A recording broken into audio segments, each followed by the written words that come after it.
Bon, enfin, je ne sais pas si c'est la troisième. Alors, on remarque aujourd'hui que dans la plupart des foyers, généralement, il y a des ruptures et lorsqu'il y a un enfant, généralement, le père, il est écarté. Ouais. Okay. Qu'est-ce que cela vous inspire? Enfin, quel est votre point de vue sur la question? C'est une question. En ce qui concerne la garde de l'enfant, généralement, c'est à la mère qu'on attribue la garde et le père, il est laissé pour compte. Moi, je dirais qu'il faut voir plus des niveaux des antécédents, enfin, du coup, ce qui s'est passé vis-à-vis du couple. Et on peut pas dire que la garde, elle peut être qu'à la mère. De 50-50 après vis-à-vis du passé, je dirais. Mais les statistiques, on les voit. Hein. Mais on les voit. Bah moi, pareil, bon, on voit que c'est plus la femme souvent qui est favorisée. Mais je pense que, comme il a dit, ça devrait être de base 50-50. Ouais. Et après, bah, en fonction de ce qui s'est passé, si un des deux parents est défaillant, bah, on laisse plus à celui qui va bien gérer l'enfant que l'autre.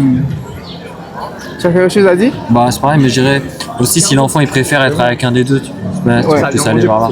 Faire en fonction aussi de l'enfant, par contre que les parents. Ouais, c'est pas faux.